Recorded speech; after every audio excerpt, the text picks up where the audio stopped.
Hello, I'm calling from that trip. I'd like to confirm on the phone. Well, I'm out in 2 hours. I'm coming up. Was it over at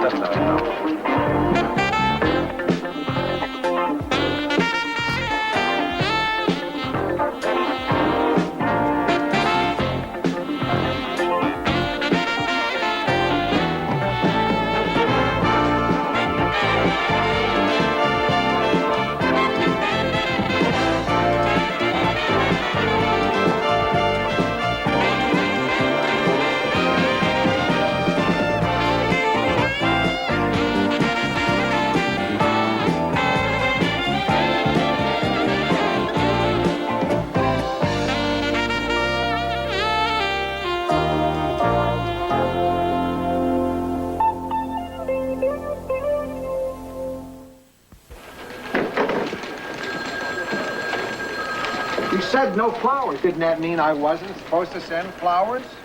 I know Jane never said what she meant, but I didn't think the same went for her executive. Is that my county assessor's What story? paper? Had to let go of the last 3 grafts. Is the part about him eating lamb chops with his fingers in or out? It's in. It was a nice vulgar touch. Oh, you liked it. Good.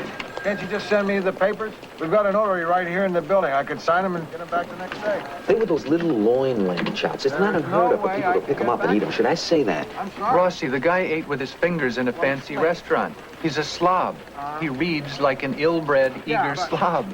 You're doing him a favor. Let's say that weren't an issue, okay? Would it change the story if I had the lamb chops too? Only if you ate them with your fingers. It seemed appropriate at the time. Leave turning color's not a bonus. Oh, They turn here, brother. too. We gotta lose it? Drop off every January. Rossi, that's entrapment. What if I give you power of attorney? You know, if you'd have told me this a week ago, I could have gone to the funeral, too. Yeah, that's right. It's too late now. Look, I'll call you when I book my flight. Okay, Lou, Winnie hasn't checked in yet. hold the thought. Charlie, my aunt died. Oh, Lou, I'm sorry. Sit down. No, she'd been dead a week and I hadn't seen her in a blue moon. She made me her chief beneficiary 100 years ago, and the lawyer back in Goshen wants me to straighten things out. Goshen? Goshen, Michigan, where I was born. Land of Goshen. That's right. Oh, it's nice. Get your trip back home. The plan is to duck in and duck out. Can you spring me? It would be Donovan's pleasure. Don't I know?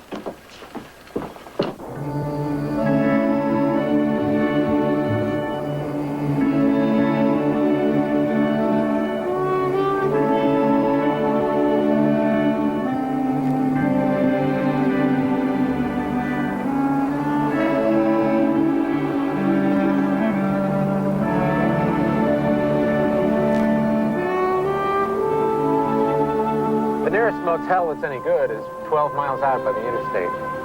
What about the place that was fake log cabins? Oh, Lord. Burned to the ground 20 years ago. I figured you'd want to stay at your aunt's. She kept the place up nice. Fine, good idea. Storm windows aren't in now. Oh, that's all right. Listen, Howard, you're being awfully nice about this. I'm sorry if I was salty with you on the phone. Oh, Lou, it's okay. Everybody'd warned me about your temper. No fooling? I didn't think I got my temper till the Army.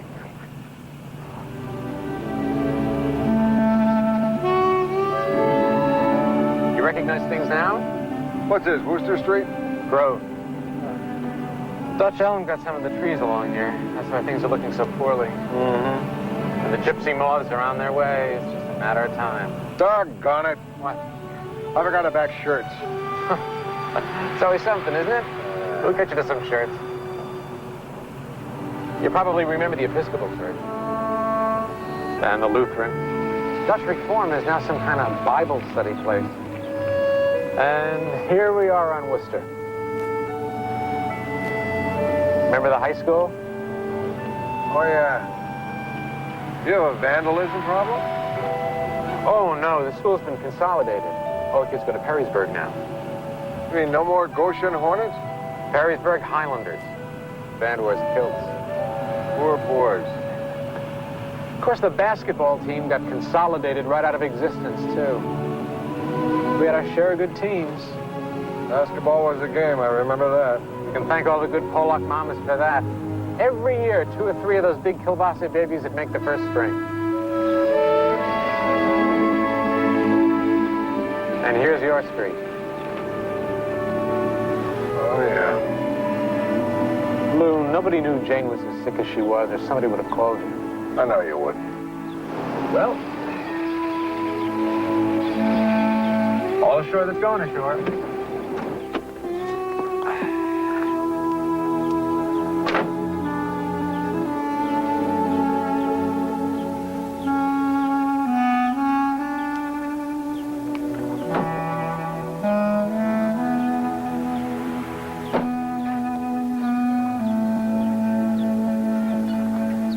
I figured you'd want to have an estate auction on all the furnishings and such.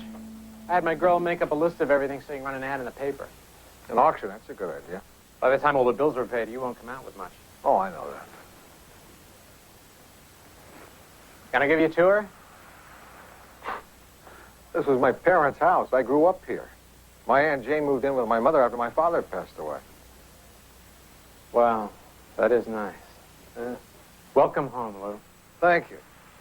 And now, how about pointing me in the direction of a new shirt? Don't you want to get settled in?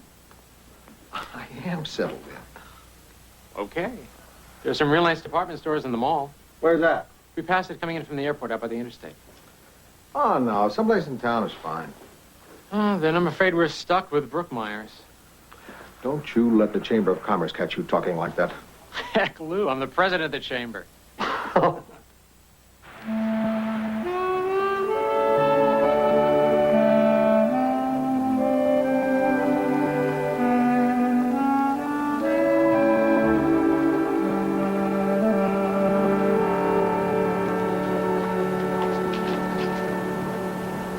Is it too late to place a classified ad?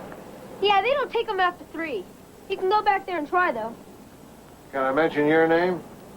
Yeah, tell them Eric sent you. That'll get you some action. Which of you guys has a South Enterprise route? Me.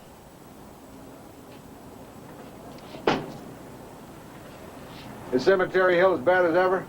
I do it first because I hate it the most. Me too. I had that route 3 years. It was tougher than football practice. You got an extra copy you can sell me? It's 20 cents now. Sorry. That's okay. The paper I work for now costs a quarter. Bet you have a tough time collecting, huh? I lucked out. They don't make me do that anymore. Take it easy.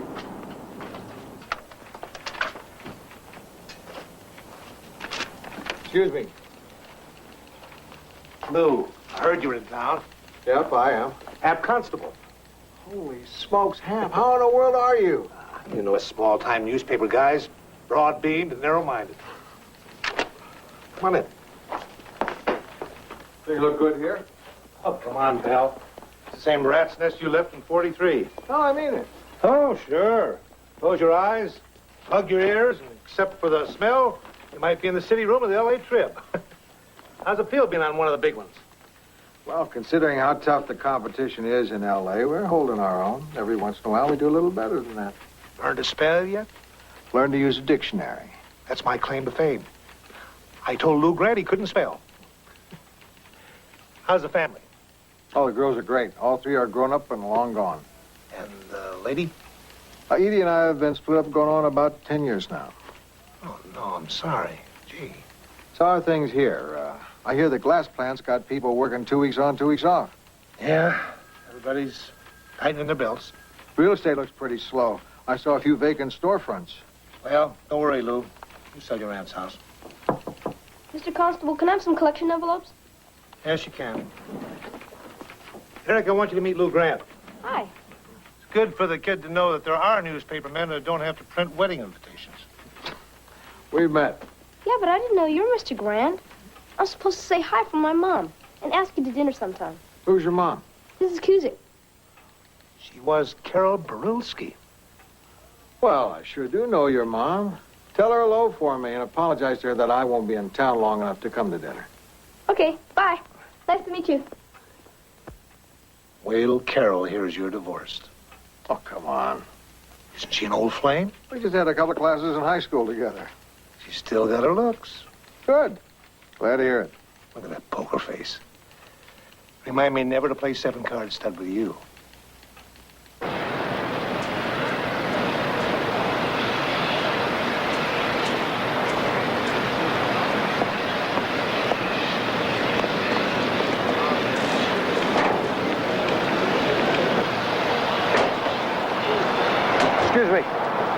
Does Paul Polizinski still work here? Nobody still works here. They shut us down.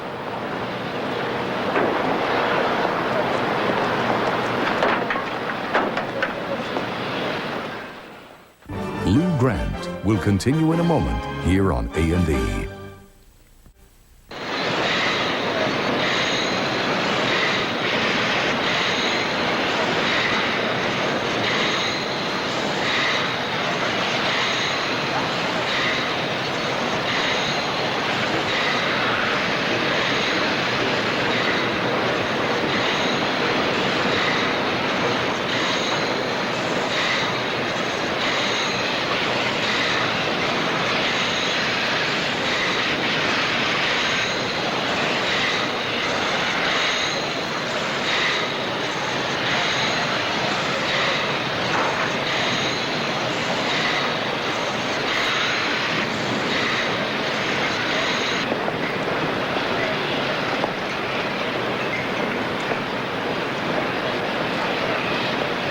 When did this place stop making milk bottles? About 3 years after people stopped using them. Those are vinegar bottles you saw. And over on the other side, we've got a 10-ounce mustard and a novelty hand lotion bottle that's shaped like a fish. The detail on it is real nice. Lamson Foods decided we weren't making enough return for their stockholders, so bang, they shut us down. Lamson Foods? They're based in L.A. That's all right, Lou. I don't hold you personally responsible. Don't they need jars for their mustard? Lamson Foods is truck tires, drywall, and an air freight company. When they bought out Mr. Pickett 4 years ago, they weren't near so interested in his glass factory as they were in his molybdenum mine. But people still use glass bottles, right? There's a market, right? Why do they shut down a plant that's producing? Because most of the machinery is older than we are. Because waste disposal costs are up because the government decided that we can't throw things in a river anymore. What do you think you'll do? Well, I'm the union rep, so the first thing I did was to call a meeting for tonight, and the second thing I did was unload my 10 shares of Lamson Foods. Arthur Donovan, executive city editor. May I help you? Gee, this is such fun. Hey, Lou, you remember how Sweeney's asbestos story was slugged? Has not run yet? It'll run as soon as we can find out where you and Sweeney hid it. It's not under asbestos, carcinogen, lung, lawsuit, or hazardous. Asbestosis. Not asbestos. Asbestosis. That's not fair, Lou. Blame it on Sweeney. Put Charlie on. Okay, hang on a minute. Yeah. Charlie, it's Lou. Listen, so how's the trip? Great. I have a choice between sleeping in the bed I had mumps in or my dead aunt's bed. Use the couch. Davenport. I may. Lou, how's your aunt doing? She's dead. I'm sorry. I'll see you, Lou. Right. Listen, Charlie, when I come back, I want to send somebody out here. There's a glass factory owned by Lamson Foods. Corporate headquarters in L.A. has decided to shut it down. The local angle for us is very good. Yeah, we don't want to send somebody that far. Charlie, this is the rarest of all birds, a business story with human interest. I like the story. We'll use it. Art will assign someone to Lamson Foods today. But we're going to use the reporter we've got out there already. Our man at Goshen. Tear our hearts out, Lou. Were you able to find anything out about the Goshen Glass Company? Yeah, I was. You caught me off guard when we talked on the phone, but I prepared a, here it is, a whole press kit for you. You see, somebody figured out that Goshen Glass... Goshen.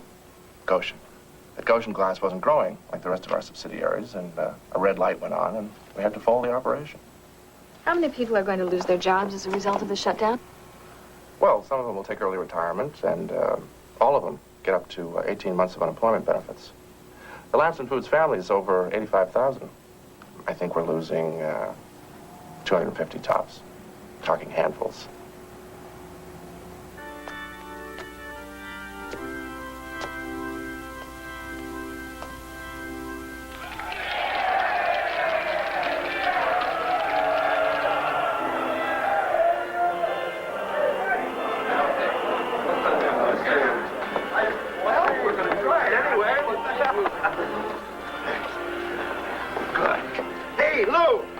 my friend, the newspaper.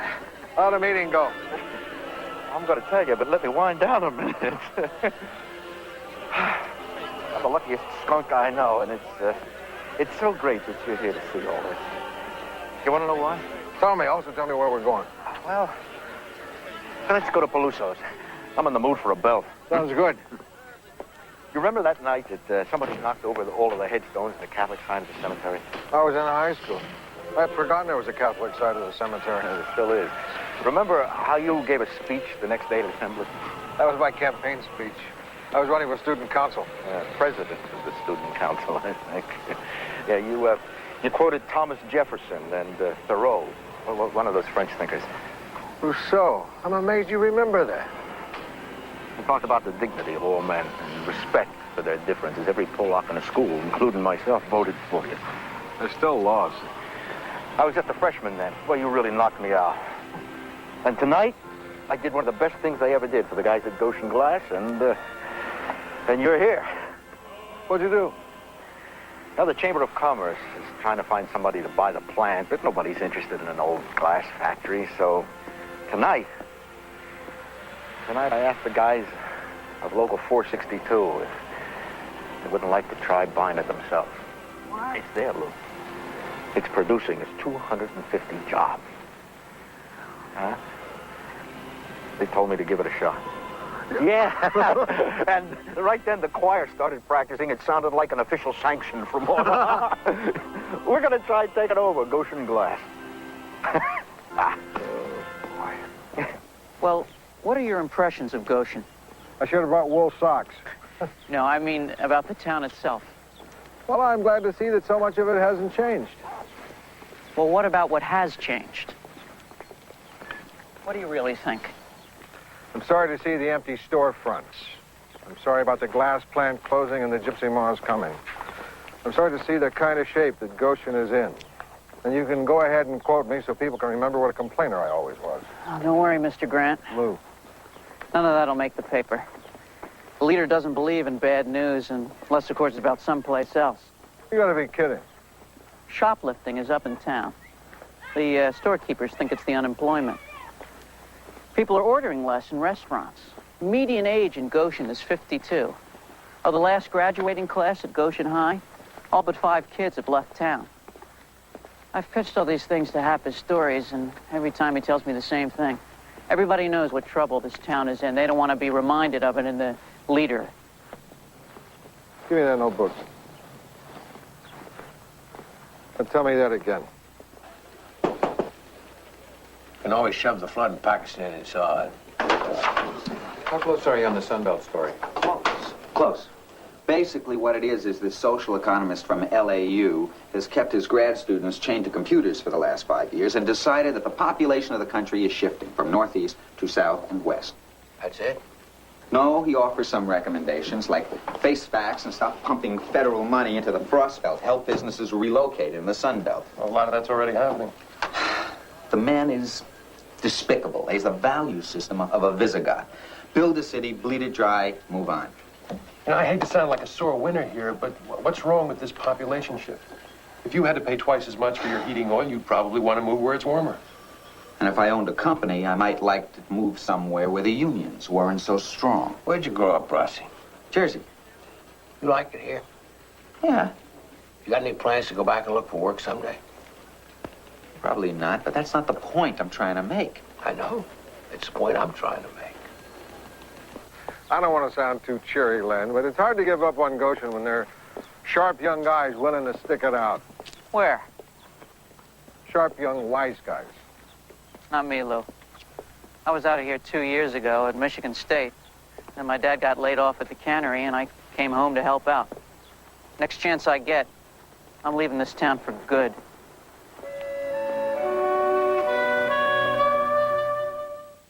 Lou Grant will continue in a moment here on A&E.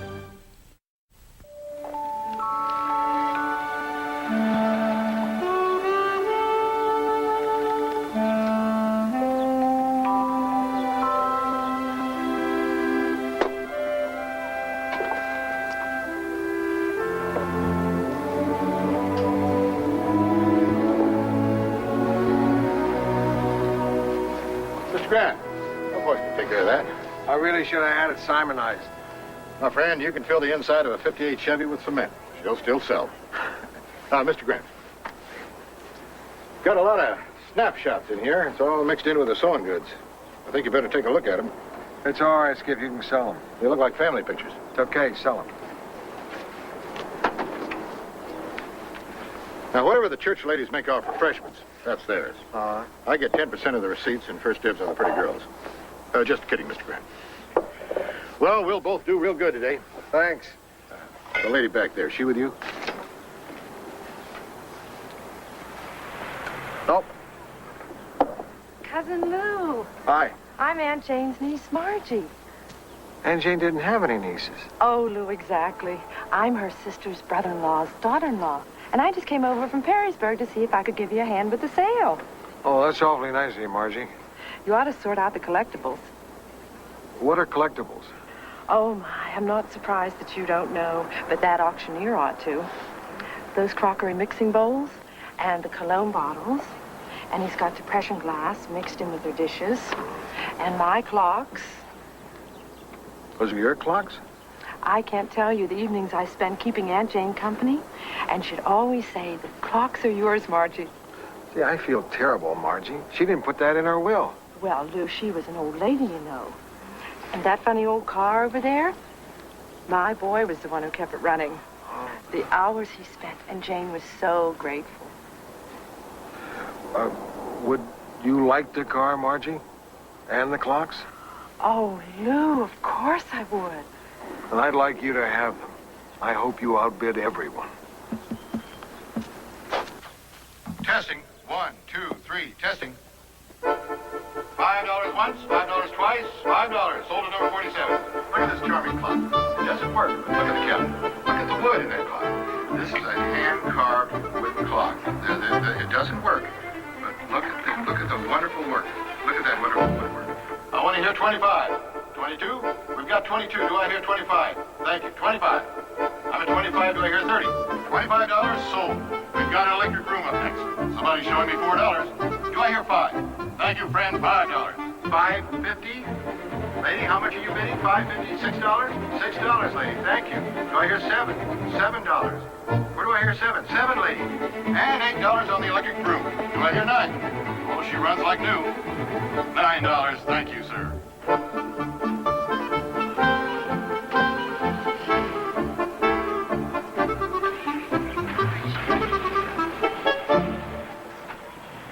I had my eye on this all morning. Looks like a pretty good sander. It is. I used to borrow it from Miss Grant all the time.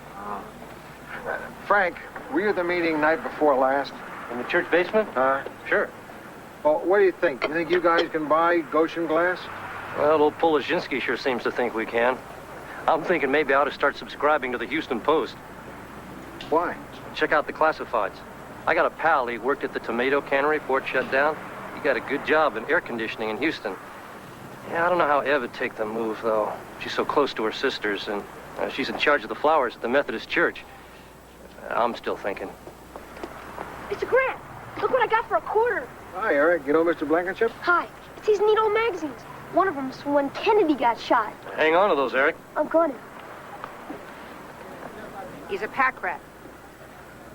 Just like his mom. Carol. You remember when anybody used to go to the city? I always used to make them bring me back matchbooks. Hi, Frank. Hi. Hi, Lou. Hi, Carol. How are you?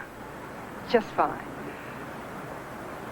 Well, you look terrific. So do you. Now, listen, I'm not going to take no for an answer. No, you're coming to dinner. Oh, come on. Matt wants to meet you. We want to hear all about L.A. and... I'd love to. I really would. But I'm under such pressure now. Even my paper's got me writing a story about Goshen glass. I won't have to ask you for a rain check. Well, come on over one morning for breakfast. I just can't. I really don't eat breakfast. Excuse me, You got to see a man about a job?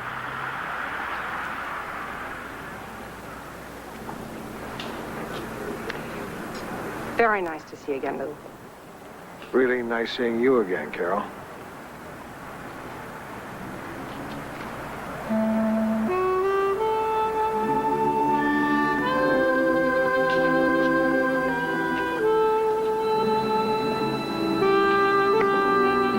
history yet? This is very enlightening. Billy, I can't believe you don't want to read this. I will read Lou's story when it's my business to read Lou's story. And it's such a hoot. He writes that old bare-bones wire service style. Dateline Goshen. Hey, the guy hasn't written anything since about 1959. Give him a break. Oh, I love it, really. It's cute. You'd never guess in a million years that he grew up in this town. Or even been in the town. Come on, if I had to go back to Rapid City, I'd probably want to be detached, too. That's because you grew up in a city without texture. You couldn't write a decent story about Newark without atmosphere. I hope nobody's arguing that point. Rapid City's got atmosphere. I'm talking about the smell of oil in the streets when the rain starts, the sound of guys on the corner singing in close harmony. We had oily streets and barbershop quartets, too, you know. Close, Billy. Talking rock and roll, you know? The sounds of the city. Eating Italian ices on the front stoop. Well, Honolulu certainly had texture. Trying to get on the good side of the Samoan kids, going to school barefoot. The awful boy in the cafeteria. Am I the only suburbanite in the bunch? The suburbs. There's your youth in a vacuum.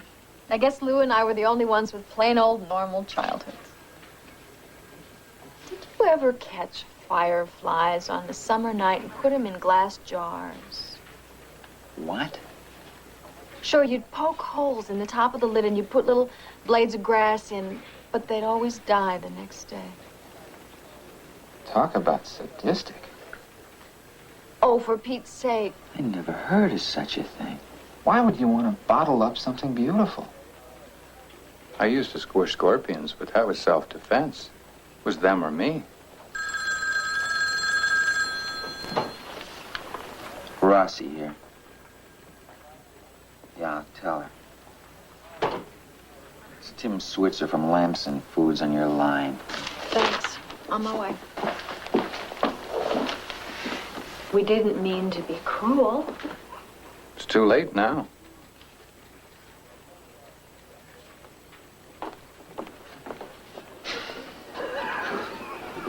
She won't sleep tonight, you know. Every time she sees a bug, she'll have the overwhelming urge to apologize. Lou Grant will continue in a moment here on A&E. Come in. Thank you. You sent me out. I did. Yeah, you did. You had a reporter back in Michigan covering that glass story. That's right. I covered the story from this end. So you quote me, out of context, saying how only handfuls of employees are going to get laid off. It was a direct quote in context. 250 jobs in a town that size is devastating. And you run it next to a picture of a stone-faced hard hat standing on a bridge with his kid. That's the story, isn't it? Kids are a cheap shot. I've got kids of my own. You're not out of a job. Well, Lamson Foods was misrepresented. This corporation is doing the best it can to help the people of Goshen. And the members of Local 462 adjust to unfortunate but necessary situation. Have you told anybody in Goshen? Now, first off, we're going to have to convince Lamson that we're serious buyers. That's going to mean community investment in this thing. Are you talking about a bond issue? Well, first, I'm talking about individual investment. People buying stocks, bank loans, but, I'm talking about some money being spent by the city. I'll tell you right now, I don't like the sound of that. Come on, you guys are always giving breaks to incoming businesses. Yeah. Cities are always promising to take care of new businesses that they're trying to recruit because they want those payrolls. They want people spending money at the superette, the gas stations, and their lawyers. Jobs, Howie, that's what it comes down to. It comes down to jobs. I just don't want you to think that I'm running out on you when a vote is taken on this thing. Little close-minded mole. Maybe I can soften up the mayor before the meeting. Who else is going to be there? Ray Hoyt from the bank. He's a tough sell. I applied for a second mortgage on my house today. A second mortgage? Yeah. Yeah, I want the powers that be to know that we're going to put our money where our mouths are. So, $15,000 for my second. If I can scrounge another $2.5 million more, we're in. How's this thing going to work? Well, first we have to do a feasibility study, and then I'm going to put together all of the investors, the employees, the bank, people who want to buy stock, Maybe I can get the city to invest some. See if the government will give us a loan guarantee. There's a lot of ways to go. Sounds chancy. Well, there are a lot of businesses that are pulling it off. I'd call it exciting. You know what I can't figure out is why you're looking for excitement. What does that mean? Well, your plan might not work. You ought to consider that possibility. It'll work. I mean it. You newspaper guys are always trying to poke holes. I don't begrudge you, but something has to be done about Goshen. Damn it, Paul, I'm not talking about Goshen. I'm talking about you. You're 50 years old. What if you lose your house in this scheme? What if you're out of a job and your house? Goshen's a dying town, and you're a middle-aged man. Find yourself a town that's not dying. Pack up the RV and don't look back. I was born in this town. So was I. You don't think we owe it anything? I sure don't. Then I'd say that one of us is a damn fool.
Is Carolyn? Is this Mr. Kuzik? My name is Lou Grant. Matt, nice to meet you too. I saw something today that reminded me of something I wanted to say to Carol. No message. No, nothing important at all. She doesn't have to call me back. No. Okay. Thanks.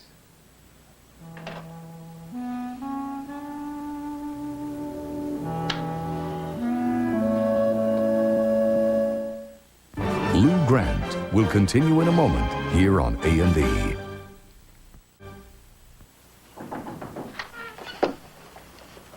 Coming.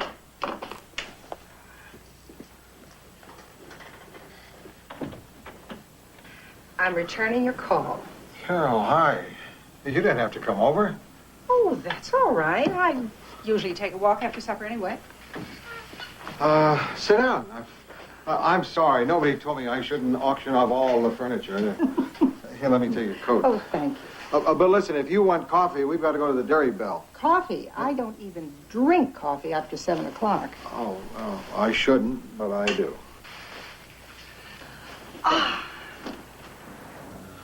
You know, even without the furniture, this is really a nice house. Well, you know this house. This used to be my folks' house. Oh, yeah, I know. I've never been inside. No? No. Well, I can give you a tour. Okay. This is the living room.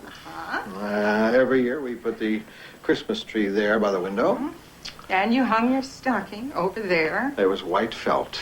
Every year I got a candy cane and a pair of brown socks. Traditions I've tried to pass on. But Edie thought our daughters wouldn't wear brown socks even if they were traditional. And this is the dining room, as you can see. And here's the kitchen.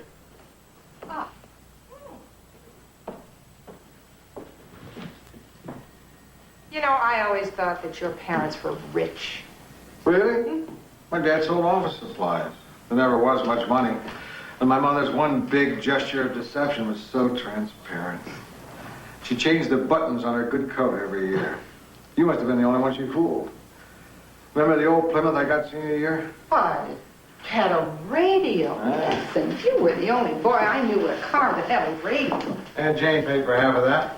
I found that out tonight. She had her canceled checks in old shoe boxes. And one was marked Lou's car.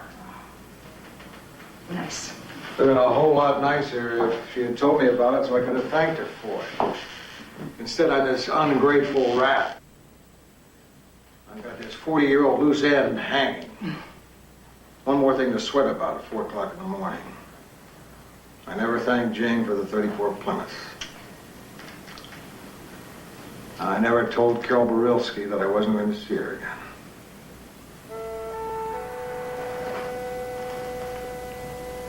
You mean I'm gonna finally get to find out why?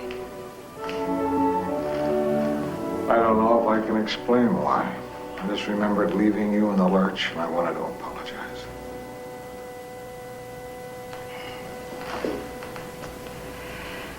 First thing I thought was that my mother was right about what happens to bad girls. No. You were the sweetest girl. I was crazy about you. Was it your folks? I know that's why I never brought you here. Mother and Dad both. Well, I knew they wouldn't like me seeing a Catholic girl. I remember not wanting to hurt them. Well, I'm glad I know. It's one less loose end for both. You were the first girl I ever thought about marrying. I was. I had this completely naive dream I used to think about whenever I used to walk to your house. We'd be living in this big glass apartment building in Chicago. And they had one of these umbrella stands. There was one of these old Chinese vases. You'd be serving dinner on the balcony, and Toscanini would be playing something smooth on this big Stromberg Carlson we were going to have.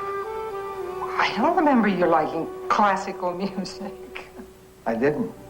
I thought that would come with a good job and the balcony and the giant radio. And by this time, I'd be turning the corner of Enterprise and I'd see your house. I could see you inside laughing with your dad, talking in Polish. I could smell the cabbage. And you always wore that cloth necklace with the Madonna on it. Scapular. Scapular. Yeah, and you'd always take that scapular off whenever we'd start to kiss, and I swore that we were going to be struck dead. Anyhow, my dumb, sick kid mind, you were suddenly someone I could never bring home. I didn't want you in my daydream.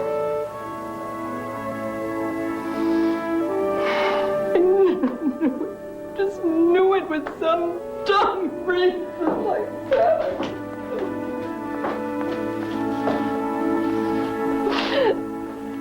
It was a mistake to tell you.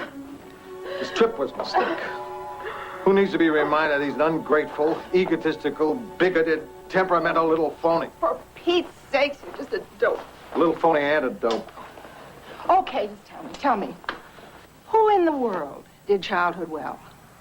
I mean, I was absolutely rotten to my baby brother.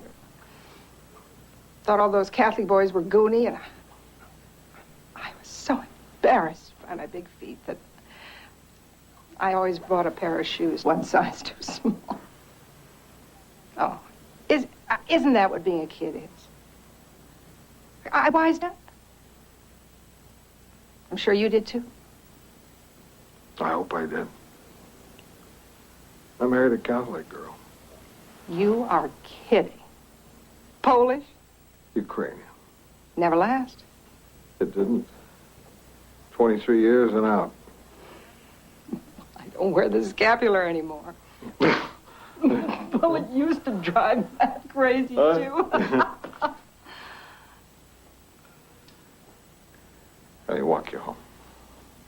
Okay. You can meet him. I don't want to meet him. I want to walk you home.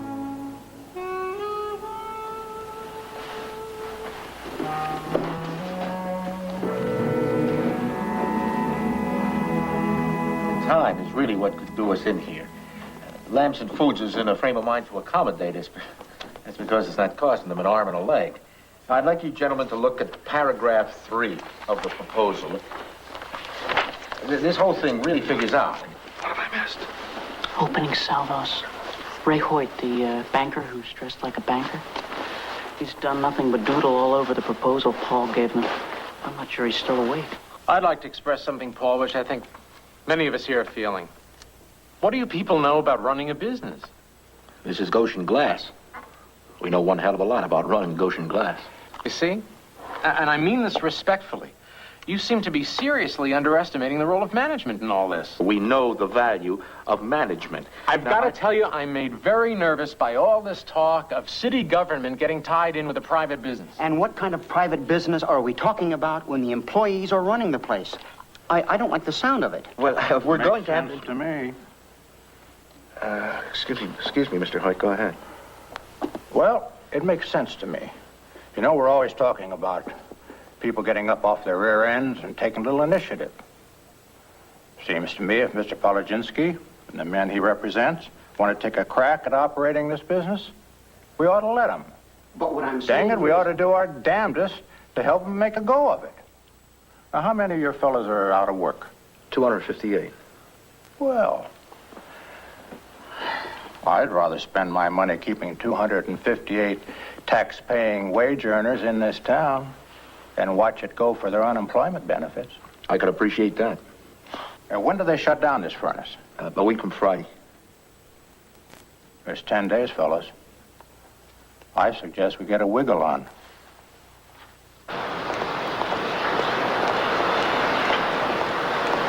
Hey, Paul!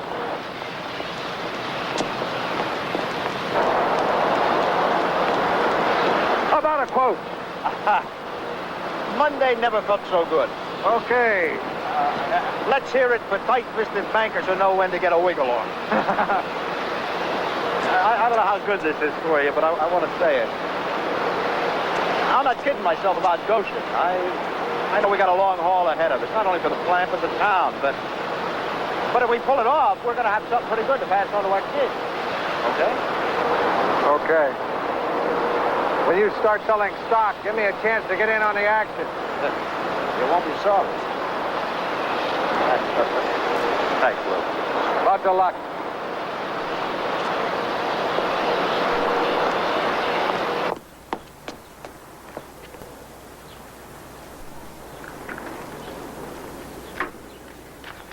Be extra careful with this. They don't have anything like this in L.A., do they? They will in about 6 hours. Lou! Wait a minute. Hi, Howie.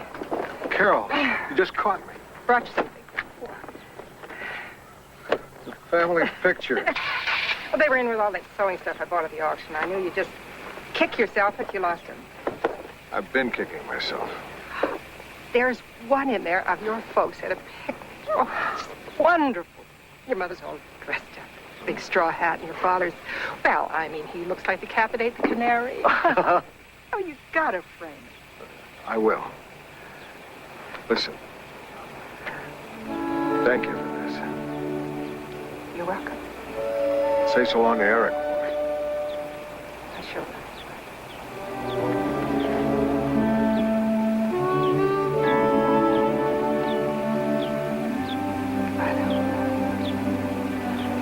Good seeing you again, Carol.